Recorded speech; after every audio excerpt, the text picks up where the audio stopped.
আচ্ছা, আজকে যেটা আমরা পড়ব সেটা হচ্ছে পি ব্লক মৌল বা পি ব্লক এলিমেন্ট। ঠিক আছে, তো পি ব্লক এলিমেন্ট বা মৌল বলতে আমরা কাদেরকে বুঝি? তো পি ব্লক মৌলগুলো হচ্ছে সেই সমস্ত মৌল যাদের শেষ ইলেকট্রনটি পি অরবিটালে প্রবেশ করে। ঠিক আছে, তাদেরকেই আমরা পি ব্লক মৌল নামে চিনি। আচ্ছা, এদের সাধারণ ইলেকট্রন বিন্যাস যদি আমরা দেখি তাহলে দেখব NS2 NP126, অর্থাৎ এই লাস্ট ইলেকট্রনটা ঢুকবে কোথায়? পি অরবিটালে ঢুকবে। ঠিক আছে, লাস্ট ইলেকট্রনটা পি অরবিটালে ঢুকবে এখানে এসে। তো পিরিয়ডিক টেবিলের যদি আমরা পি ব্লক মৌলগুলো দেখি তাহলে এখান থেকে দেখতে পাবো যে 13 নম্বর গ্রুপ থেকে শুরু করে 18 নম্বর গ্রুপ পর্যন্ত মৌলগুলোকে আমরা অ্যাকচুয়ালি বলছি পি ব্লক এলিমেন্ট, অর্থাৎ এই ব্লক এলিমেন্টের লাস্ট ইলেকট্রনটা পি উপকক্ষে কিন্তু ঢুকবে। ঠিক আছে, তো এদের ইলেকট্রন বিন্যাস কীরকম হবে না, এই যে গ্রুপটা 13 নম্বর গ্রুপ, এগুলোকে বলা হয় গ্রুপ, এগুলো উপর থেকে নিচে এগুলোকে বলা হয় গ্রুপ। আর এই বরাবর যেগুলো আনুভূমিক রেখা সেগুলোকে বলা হচ্ছে, আনুভূমিক রেখাগুলোকে বলা হচ্ছে পিরিয়ড বা পর্যায়।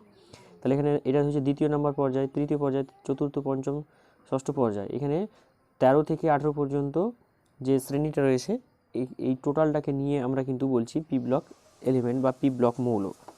ঠিক আছে, তো যেরকম এই ক্ষেত্রে এই প্রথম গ্রুপের ক্ষেত্রে যদি আমরা দেখি তাহলে এখানে সাধারণ ইলেকট্রন বিন্যাস এর ক্ষেত্রে কত হবে না NS2 NP1। ঠিক আছে, তার মানে এই যে যদি এইটাতে দেখি বোরনের ইলেকট্রন বিন্যাস কত হবে, বোরনের জন্য পর্যায় যে নাম্বার 2 নম্বর পর্যায়, তাহলে এন এর মান হবে এখানে 2। ঠিক আছে, আর পি এর মান হবে এখানে 1। তার মানে বোরনের এই ক্ষেত্রে ইলেকট্রন বিন্যাস হচ্ছে 2s2, লাস্ট কক্ষপথের ইলেকট্রন বিন্যাসটা হচ্ছে 2s2 আর 2p1। এখানে এন এর মানটা পর্যায়ের যত নাম্বার, এখানে 2 নম্বর পর্যায়, তাই এন এর মান এখানে 2 হবে। ঠিক আছে, তাহলে লাস্ট কক্ষপথটা এরকম করে রিপ্রেজেন্ট করা হবে। এখন যদি এইটাকে বলি তো এখানে পর্যায় সংখ্যা কত? এখানে পর্যায় সংখ্যা হচ্ছে 6, তাহলে 6s2, তারপরে হচ্ছে 6p1।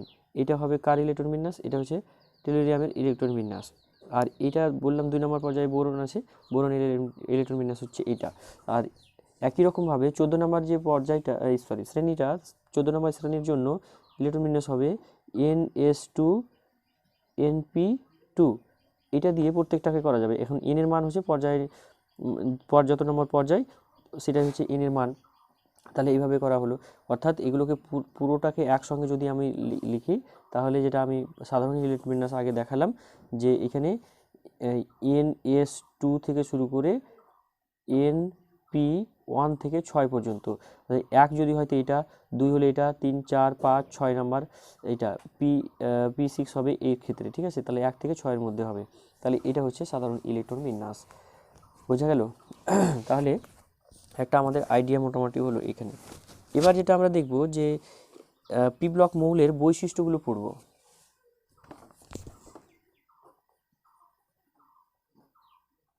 পি ব্লক মৌলের বৈশিষ্ট্য।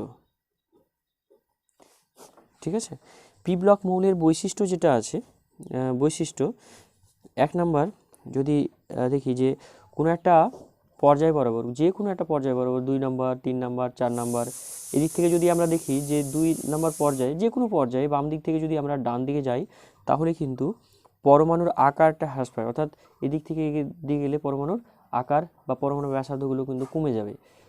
তার জন্য আমরা এটি লিখতে পারবো যে বোরনের তুলনায় কার্বন কার্বন ছোট, কার্বনের তুলনায় নাইট্রোজেন ছোট, নাইট্রোজেনের তুলনায় অক্সিজেন ছোট, এরকম করে আস্তে আস্তে এভাবে যাবে। তাহলে আমরা আকার এদিকে যত যাব আকার তত কী হবে? হ্রাস পাবে। এটা আকারের কথা বলা হচ্ছে।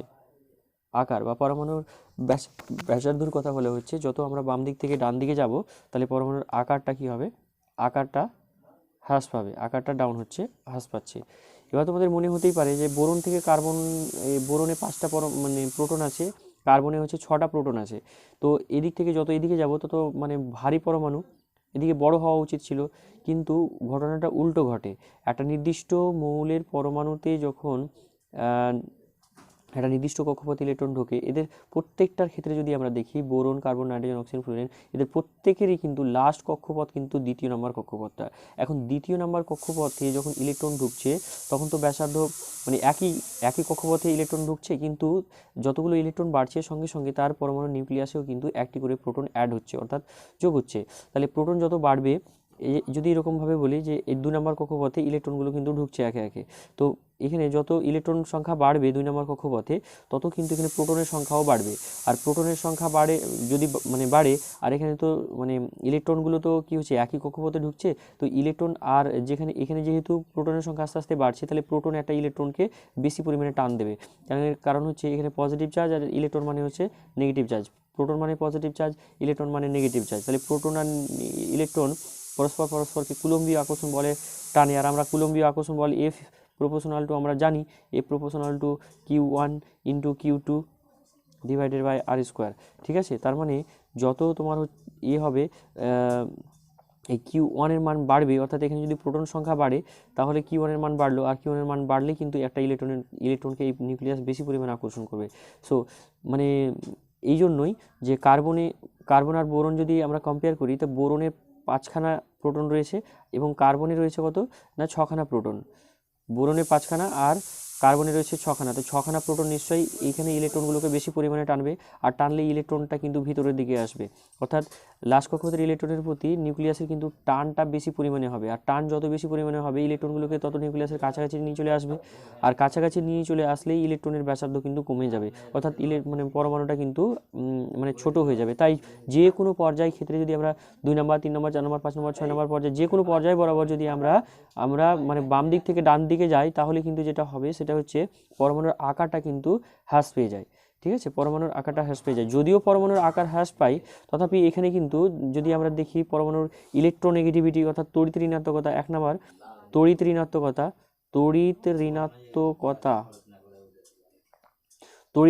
1 নম্বর, তড়িৎ ঋণাত্মকতা 2 নম্বর হচ্ছে আয়নাইজেশন পোটেনশিয়াল অর্থাৎ আয়নন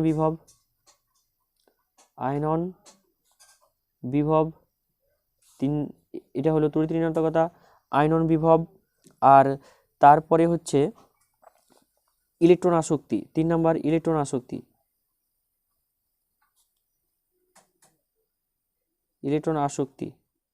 তাহলে বা ইলেকট্রন অ্যাফিনিটি যেটাকে বলা হয়, বা ইলেকট্রন আসক্তি। ঠিক আছে, ইলেকট্রন আসক্তি, এই প্রত্যেকগুলোর মান এগুলো হচ্ছে পর্যায়গত ধর্ম। আমরা ক্লাস 10-এ পড়ে এসেছি যে এই সব জিনিসগুলো হচ্ছে পর্যায়গত ধর্ম। পর্যায়গত ধর্মের মধ্যে তড়িৎ ঋণাত্মকতা বাড়ে, আয়নন বিভব পড়ে, ইলেকট্রোনেগেটিভিটি বাড়ে, এর পরেও যেগুলো পড়ে সেটা হচ্ছে জারণ বিজারণ ক্ষমতা। ঠিক আছে, এই জারণ বিজারণ ক্ষমতাও কিন্তু একটা পর্যায়গত ধর্ম। তো এইগুলো প্রত্যেকটাই যদি আমরা বাম দিক থেকে ডান দিকে যাই, তাহলে কিন্তু তড়িৎ ঋণাত্মকতা বাড়ে, আয়নন বিভবের মানও বাড়ে, ইলেকট্রন আসক্তির মানও কিন্তু বেড়ে যায়। যদিও তোমার পরমাণুর আকারটা ছোট হয়, কিন্তু এগুলো বাম দিক থেকে ডান দিকে গেলে পরমাণুর আয়নন বিভব, তড়িৎ ঋণাত্মকতা, ইলেকট্রন আসক্তি এগুলো সবগুলোই কিন্তু বাড়ে।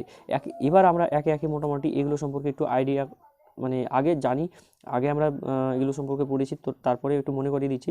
তড়িৎ ঋণাত্মকতা মানে হলো যে কোনো একটি এ পরমাণু ধরো বি পরমাণুর সঙ্গে বন্ডেড অবস্থায় আছে, সমযোজী বন্ধনে আবদ্ধ আছে। তাহলে সমযোজী বন্ধনে আবদ্ধ কোনো একটি পরমাণুর তড়িৎ ঋণাত্মকতা বলতে বোঝায় সমযোজী বন্ধনে আবদ্ধ কোনো একটি পরমাণু তার বন্ডেড জোড়কে অর্থাৎ বন্ধন ইলেকট্রন জোড়কে, এই যে বন্ধনের একটা বন্ড, এটা একটা বন্ড মানে এ বি এর মাঝে একটা যদি সমযোজী বন্ড থাকে, তাহলে এই কথাটার অর্থ হচ্ছে যে এ আর বি এর মাঝখানে একজোড়া ইলেকট্রন রয়েছে, যে ইলেকট্রন কি করছে বি আর এ দুজনেই শেয়ার করেছে, মানে বিও ব্যবহার করছে এও ব্যবহার করছে।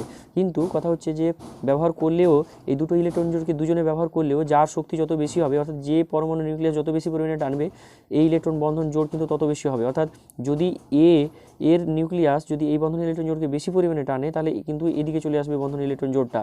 বলা হচ্ছে যে পরমাণু এই বন্ডেড অবস্থায়, যে পরমাণু সমযোজী বন্ধনের বন্ডেড ইলেকট্রন জোড়কে অর্থাৎ বন্ধন ইলেকট্রন জোড়কে যত জোরে যত তীব্রভাবে আকর্ষণ করতে পারবে, তার ইলেকট্রোনেগেটিভিটি বা তড়িৎ ঋণাত্মকতা তত বেশি। ঠিক আছে, তাহলে তড়িৎ ঋণাত্মকতার ব্যাপারটা বোঝা গেল। তড়িৎ ঋণাত্মকতা যত বাম দিক থেকে ডান দিকে যাব, তড়িৎ ঋণাত্মকতার মান কিন্তু বাড়তে থাকবে। কেন? তার কারণ আমরা জানি পরমাণু বাম দিক থেকে ডান দিকে গেলে পরমাণু ছোট হতে থাকে, অর্থাৎ লাশ কক্ষপথ থেকে নিউক্লিয়াসের দূরত্ব কমতে থাকে, আর কমতে থাকলে তার টানটাও বাড়তে থাকে, আর টান বাড়লেই কী হবে না তড়িৎ ঋণাত্মকতার মান বাড়বে। ঠিক আছে, এটা গেল তড়িৎ ঋণাত্মকতা। তারপরে চলে আসি আয়নন বিভবে। আয়নন বিভবটা কি? আয়নন বিভব হচ্ছে কোনো একটা পরমাণুর লাশ কক্ষপথের যে ইলেকট্রনগুলো সেগুলোকে যে সর্বনিম্ন যে মিনিমাম এনার্জি দিলে লাশ কক্ষপথের কোনো একটি লাশ কক্ষপথ থেকে মানে সব থেকে দুর্বলভাবে আবদ্ধ ইলেকট্রনকে শুধুমাত্র বাইরে বার করে দেওয়া যায়। জাস্ট যে মিনিমাম এনার্জি দিলে বাইরে বার হয়ে যাবে, মানে সব থেকে দুর্বলভাবে আবদ্ধ ইলেকট্রন, মানে বহিঃস্থ কক্ষপথে সব থেকে দুর্বলভাবে আবদ্ধ ইলেকট্রনটা জাস্ট এটা লিভ করবে, ত্যাগ করবে তার কক্ষপথ, এবং ত্যাগ করে 1 একক ধনাত্মক চার্জ বিশিষ্ট ক্যাটায়নে পরিণত হবে। এইটা করতে যে ন্যূনতম শক্তি দিতে হয় সেটাকে আমরা বলি আয়নন বিভব।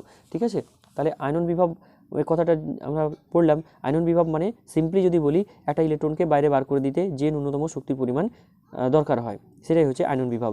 এখন আমরা যদি দেখি বাম দিক থেকে ডান দিকে যাই, তাহলে দেখি প্রত্যেকটা পর্যায়ের ক্ষেত্রেই বাম দিক থেকে ডান দিকে গেলে এই আয়নন বিভবের মান কিন্তু বাড়তে থাকে। তার কারণ হচ্ছে যে যত বাম দিক থেকে ডান দিকে যাব পরমাণুর আকার কমে যাবে, ছোট হয়ে যাবে। তাহলে ছোট হয়ে গেলে পরমাণু নিউক্লিয়াসের সঙ্গে লাশ কক্ষপথের ইলেকট্রনের সঙ্গে কী হবে, দৃঢ়ভাবে ইলেকট্রনগুলো মানে আকর্ষিত হবে, পরমাণুর কেন্দ্র দ্বারা দৃঢ়ভাবে আকর্ষিত হবে। আর দৃঢ়ভাবে আকর্ষিত হলে সেই লাশ কক্ষপথের ইলেকট্রনটাকে বাইরে বার করতে তত বেশি পরিমাণে শক্তি দিতে হবে। অর্থাৎ এখানে আকর্ষণ বল যত বেশি হবে, নিউক্লিয়াসের সঙ্গে লাশ কক্ষপথের ইলেকট্রনের আকর্ষণ বল যত বেশি হবে, ওই ইলেকট্রনটাকে একেবারে বাইরে বার করে দিতে তত বেশি পরিমাণে শক্তি লাগবে। আর যত বেশি পরিমাণে শক্তি লাগবে আয়নন বিভবের মান তত বৃদ্ধি পাবে। এটাই হচ্ছে তার ফান্ডা। তাহলে এখান থেকে আমরা বুঝতে পারলাম আয়নন বিভব যত মানে বাম দিক থেকে যত ডান দিকে যাবো কোনো একটা পর্যায় বরাবর, তাহলে কি হবে না আয়নন বিভবের মান কিন্তু বাড়তে থাকবে। তারপরে চলে আসি ইলেকট্রন আসক্তি বা ইলেকট্রন অ্যাফিনিটি। ইলেকট্রন অ্যাফিনিটি হচ্ছে কোনো একটি পরমাণু মানে কোনো একটি পরমাণু গ্যাসিয়াস অবস্থায় থাকবে, সর্বনিম্ন শক্তি স্তরে থাকবে, বিচ্ছিন্ন পরমাণু অবস্থায় থাকবে। এই অবস্থায় যদি বাইরে থেকে অসীম দূরত্ব থেকে কোনো একটা ইলেকট্রনকে ওই পরমাণুর লাশ কক্ষপথে যদি অ্যাড করা হয়, তাহলে যে পরিমাণে শক্তির মুক্তি ঘটে, এটাকে কি বলছি আমরা মানে ইলেকট্রন আসক্তি বলছি। ঠিক আছে, এখানে কিন্তু ইলেকট্রন যদি ঢোকে এখানে, তাহলে ইলেকট্রন ঢোকার সঙ্গে সঙ্গে কিন্তু শক্তি নির্গত হয়, তাহলে ওই নির্গত শক্তির পরিমাণটাই হচ্ছে ইলেকট্রন আসক্তি। আশা করি ক্লিয়ার হয়েছে। তো এই ইলেকট্রন আসক্তিও কিন্তু বাম দিক থেকে যদি ডান দিকে যায় যে কোনো পর্যায়ে বরাবর, তাহলে কিন্তু ইলেকট্রন আসক্তির মানটাও আস্তে আস্তে বৃদ্ধি পায়। ঠিক আছে, আচ্ছা, এই হয়ে গেল প্রথম ইলেকট্রন আসক্তি সম্পর্কে আমাদের তিনটে আমরা পর্যায়গত ধর্ম এটা নিয়ে আমরা মোটামুটি আলোচনা করলাম। এবার আরও অনেকগুলোই রয়েছে, যেমন আমরা যদি জারণ বিজারণ দেখি, জারণ ক্ষমতাও কিন্তু জারণ ক্ষমতা মানে কি, জারণ ক্ষমতা হচ্ছে কোনো একটা পর্যায় বরাবর বাম দিক থেকে ডান দিকে গেলে কিন্তু জারণ ক্ষমতা বৃদ্ধি পায়। জারণ ক্ষমতা কাকে বলে? জারণ ক্ষমতা হচ্ছে কোনো একটি মৌলের পরমাণু যত তীব্রভাবে অন্য কোনো একটি মৌলের পরমাণুর লাশ কক্ষপথের ইলেকট্রনকে গ্রহণ করে নিতে পারে, এবং গ্রহণ করে অন্য কোনো পরমাণুকে কী করছে, ধনাত্মক চার্জ বিশিষ্ট ক্যাটায়নে পরিণত করছে, অর্থাৎ তার জারণ ঘটাচ্ছে। অর্থাৎ যে পরমাণু বা যে মৌলের পরমাণু বা কোনো একটা আয়ন হতে পারে, যে অন্য কোনো মৌল বা পরমাণুর যত সহজে জারণ ঘটাতে পারবে তার জারণ ধর্ম তত বেশি, অর্থাৎ যে যত ইলেকট্রন বেশি টানতে পারবে তার জারণ ধর্ম তত বেশি হবে। এখান থেকে আমরা পরিষ্কার। তার জন্য কোনো একটি পর্যায় বরাবর যদি আমরা বাম দিক থেকে ডান দিকে যাই, কোনো একটি পর্যায় বরাবর যে কোনো পর্যায় বরাবর বাম দিক থেকে ডান দিকে গেলে কিন্তু জারণ ক্ষমতা বৃদ্ধি পায়। অপরপক্ষে বিজারণ ক্ষমতা কি? বিজারণ ক্ষমতা নিজে হচ্ছে জারিত হবে, অপরকে বিজারিত করবে। তাহলে অপরকে বিজারিত করার ক্ষমতা মানে হচ্ছে অন্য কাউকে ইলেকট্রন দেয়া, তাহলে যে যত সহজে ইলেকট্রন দিতে পারবে তার বিজারণ ক্ষমতা তত বেশি। তাই আমরা যদি দেখি যে পরমাণু বাম দিক থেকে ডান দিকে গেলে বিজারণ ক্ষমতা কিন্তু কমতে থাকে, কারণ তারা নিতে পারে ইলেকট্রন কিন্তু দিতে পারে না, অত সহজে দিতে পারে না। তার জন্য বিজারণ ক্ষমতাটা উল্টো হবে। ঠিক আছে, ট্রেন্ডসটাও উল্টো হবে পুরো।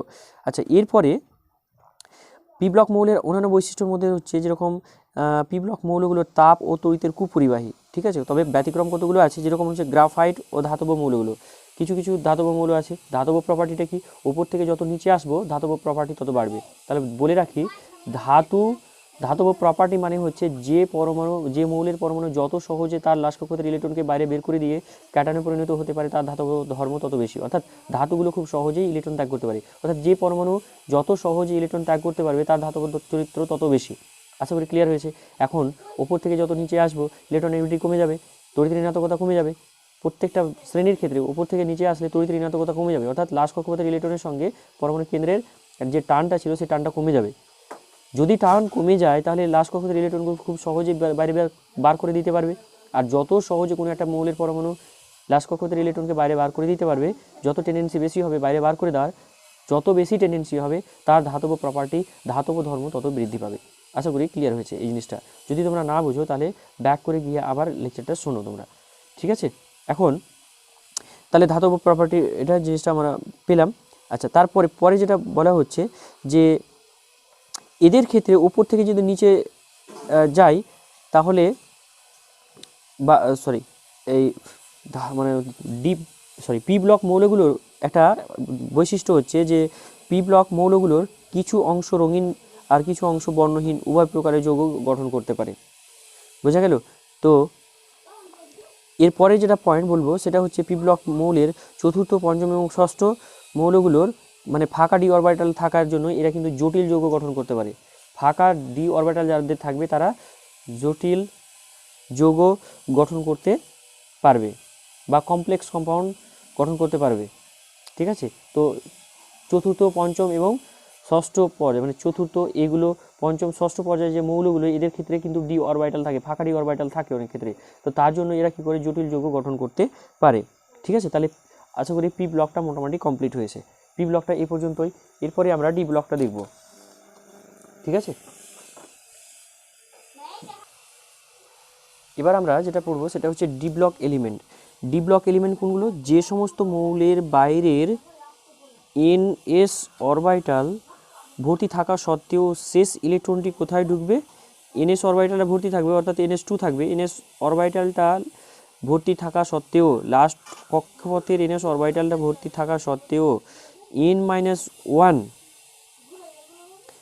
মানে কক্ষকের ডি অরবিটালটা কি হবে? পূর্ণ হবে, ডি অরবিটালে প্রবেশ করবে। লাস্ট ইলেকট্রনটা কোথায় প্রবেশ করবে না NS অরবিটালটা ফিল আপ মানে তোমার হচ্ছে থাকা সত্ত্বেও কোথায় প্রবেশ করবে না n-1 কক্ষপথে ডি অরবিটালে প্রবেশ করবে। এখন আমরা জানি যে তোমার হচ্ছে প্রথমে মানে হায়ার এনার্জি যে কক্ষপথগুলো সেগুলো পূর্ণ হবে, আমরা এটাই জানি। প্রথমে 2 নাম্বার পূর্ণ হবে, তারপরে 3 নাম্বার পূর্ণ হবে, তারপরে 4 নাম্বার পূর্ণ হবে, এরকম করে। কিন্তু এখানে দেখা যাচ্ছে হায়ার যে কোয়ান্টাম নাম্বার, প্রথম প্রিন্সিপাল কোয়ান্টাম নাম্বারের হায়ার কোয়ান্টাম নাম্বারটা ফিল আপ হচ্ছে, তারপরেও কিন্তু কোথায় ঢুকছে এটা ফিল আপ আছে, তারপরে কিন্তু ব্যাক করে এখানে n-1 কক্ষপথে মানে 1 নাম্বার কম বিশিষ্ট কক্ষপথে কি হচ্ছে ইলেকট্রনটা যদি ঢুকে ডি কক্ষপথে, তাহলে আমরা তাকে কি বলবো? ডি ব্লক মৌল বলবো, ঠিক আছে? এদের সাধারণ ইলেকট্রন বিন্যাস কী হবে? সাধারণ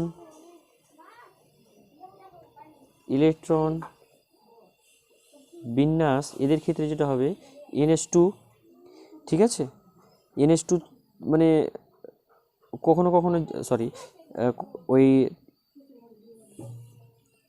n-1 এই ডি কক্ষপথে ঢুকবে, আবার NS এ কখনো কখনো একটা থাকবে, কখনো দুটো থাকবে, ঠিক আছে? তো এর ইলেকট্রন বিন্যাস হতে পারে, যে কোনো ইলেকট্রন হতে পারে। তাহলে 0 থেকে 2 এটা কীরকম হলো? হচ্ছে যে কোনো কোনো ক্ষেত্রে দেখা গেল যে NS অরবিটালে একটা আছে আর ডি এ 4টা, তখন কি হবে? এই ডিকে হাফ ফিল করার জন্য এস অরবিটাল থেকে একটা ইলেকট্রন এখানে ট্রান্সফার হয়ে যায়। তাই কখনো এসের 0 মানে এসে কোনো ইলেকট্রন থাকে না, আবার কখনো এসে একটা বা কখনো দুটো থাকতে পারে, এটাতে থাকবে ইলেকট্রন এরকমভাবে। আর ডিএ কতটা থাকবে না 0 থেকে 10টা পর্যন্ত ইলেকট্রন থাকতে পারে। তাই তোমার হচ্ছে মানে 0 বলতে একটা থেকে 10 পর্যন্ত। তাহলে এইটা হচ্ছে সাধারণ ইলেকট্রন বিন্যাস।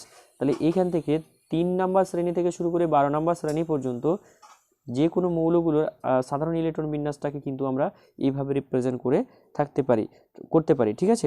এদের অবস্থানটা যদি দেখি আমরা, এদের অবস্থানটা দেখো পিরিয়ডিক টেবিল যদি আমরা দেখি, পিরিয়ডিক টেবিলের যেটা আমরা দেখেছি যে পিরিয়ডিক টেবিলের এই প্রথম দুটো হচ্ছে এটা এস ব্লক, এটা হচ্ছে পি ব্লক,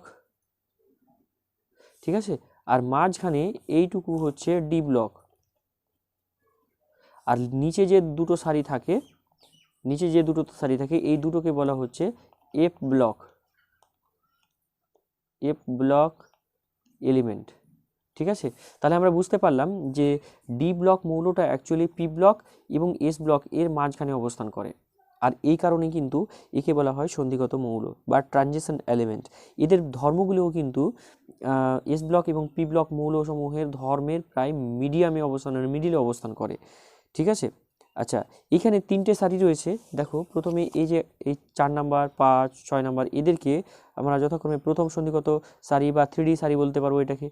ঠিক আছে, তারপরে এটাকে আমরা বলবো 4D, তারপরে 6 নাম্বার যে সারিটা মানে পর্যায়টা এটাকে আমরা বলবো 5D সন্ধিগত মৌল। ঠিক আছে, এখান থেকে কোনখান থেকে কত থেকে শুরু হয়ে কোথায় পর্যন্ত শেষ হচ্ছে, যেরকম প্রথম সন্ধিগত মৌল সারিতে স্ক্যানিয়াম থেকে শুরু করে জেরেন, ইটারবিয়াম থেকে শুরু করে ক্যাডমিয়াম পর্যন্ত, ল্যান্টানাম থেকে শুরু করে পারদ পর্যন্ত এইখানে তৃতীয় সন্ধিগত মৌল সারি কিন্তু পাওয়া যাচ্ছে। ঠিক আছে, আচ্ছা এবার যেটা পড়বো আমরা ডি ব্লক মৌলসমূহের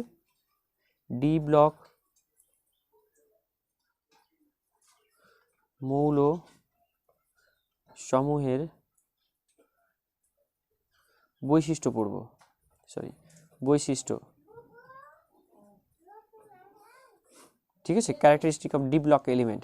তাহলে ডি ব্লক এলিমেন্টের ক্ষেত্রে আমরা যেগুলো মানে নোটিসেবল একটা মানে পয়েন্ট যেগুলো, সেগুলো হচ্ছে 1 নাম্বার, ডি ব্লকের প্রত্যেকটা মৌলই উচ্চ গলনাঙ্ক ও স্ফুটনাঙ্ক বিশিষ্ট হয়। গলনাঙ্ক স্ফুটনাঙ্ক সম্পর্কে আশা করি আর কিছু বলতে হবে না। যে টেম্পারেচারে বা যে উষ্ণতায় কোনো একটি কঠিন পদার্থ তরল পদার্থ গ্যাসীয় পদার্থে কঠিন পদার্থ তরলে পরিণত হবে তাকে গলনাঙ্ক বলা হয়, আর যে উষ্ণতায় তরল পদার্থ গ্যাসীয় পদার্থে রূপান্তরিত হবে তাকে স্ফুটনাঙ্ক বলা হয়, এটা আমরা জানি। ঠিক আছে, তাহলে প্রত্যেকটা মৌলই গলনাঙ্ক স্ফুটনাঙ্ক কিন্তু মানে তোমার হচ্ছে উচ্চ গলনাঙ্ক এবং উচ্চ স্ফুটনাঙ্ক বিশিষ্ট হয়। ব্যতিক্রম কতগুলো আছে, যেমন হচ্ছে পারদ এইচজিটা কিন্তু উচ্চ গলনাঙ্ক বিশিষ্ট নয়, এটা সাধারণ উষ্ণতায় কিন্তু তরল আকারে পাওয়া যায় এটাকে, যদিও এটা একটা ধাতব পদার্থ। ঠিক আছে, আচ্ছা এরপরে যেটা দেখবো সেটা হচ্ছে এইসব মৌলের আয়নীভবন শক্তি কিন্তু কম। কারণটা কি? তার কারণটা হচ্ছে এরা যেহেতু ধাতব প্রকৃতি, তাহলে এরা খুব সহজে একটা করে ইলেকট্রন ছেড়ে দিতে পারে।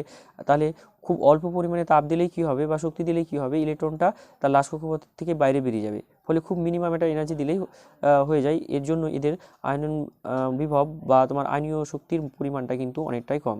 এদের যোজ্যতা কক্ষপথে কম সংখ্যক ইলেকট্রন থাকে। ঠিক আছে, এটা যেরকম লাশ কক্ষপথ যেরকম এখন মানে NS লাস্ট কক্ষপথ, এখানে খুব অল্প পরিমাণে ইলেকট্রন রয়েছে, 2টো ইলেকট্রন রয়েছে, বা কোনো ক্ষেত্রে একটা, বা কোনো ক্ষেত্রে শূন্য নেই মানে কোনো ক্ষেত্রে নেই। ঠিক আছে, আচ্ছা এরপরে যেটা বলবো যে এদের ইলেকট্রোনেগেটিভিটি তোমার হচ্ছে এস ব্লক মৌল অপেক্ষা কম, কিন্তু পি ব্লক মৌল অপেক্ষা কিন্তু বেশি থাকবে। আচ্ছা তারপরেটা হচ্ছে যে অধিকাংশ মৌলের ক্ষেত্রে পরমাণু বা আয়নের অযুগ্ম ডি ইলেকট্রন থাকবে। আর অযুগ্ম ডি ইলেকট্রন যেরকম একটা উদাহরণ ধরে নাও, এটা ডি অরবিটাল, তো ডি অরবিটালের ক্ষেত্রে 1 2 3 4 মানে 5টা কক্ষক থাকে আমরা জানি। 5টা কক্ষকে ধরো D5 বা D1 থেকে D5 পর্যন্ত, প্রত্যেক ক্ষেত্রে কি হবে, যদি D5ও হয় তাহলে একটা একটা করে ইলেকট্রন পূর্ণ হলো, সেক্ষেত্রে কিন্তু 5টা অযুগ্ম ইলেকট্রন রয়েছে। একটাই যদি থাকে তাহলে একটাই, দুটোতে মানে 1 থেকে 5 পর্যন্ত যে কটা ইলেকট্রন থাকবে সবগুলোই অযুগ্ম। এরপরে যদি 6টা হয় তাহলে এখানে যুগ্ম হবে, তাহলে সেক্ষেত্রে কিন্তু 4টা থাকছে। একেবারে যখন 10টা না হয়ে যাচ্ছে ততক্ষণ পর্যন্ত কিন্তু এখানে অযুগ্ম ইলেকট্রন পাওয়া যাচ্ছে। আর এই অযুগ্ম ইলেকট্রন যে সমস্ত মৌলের পরমাণুতে থাকবে তাদেরকে আমরা বলি প্যারাম্যাগনেটিক মৌল। ঠিক আছে, তার জন্য এরা প্যারাম্যাগনেটিক ধর্ম দেখায়, প্যারাম্যাগনেটিক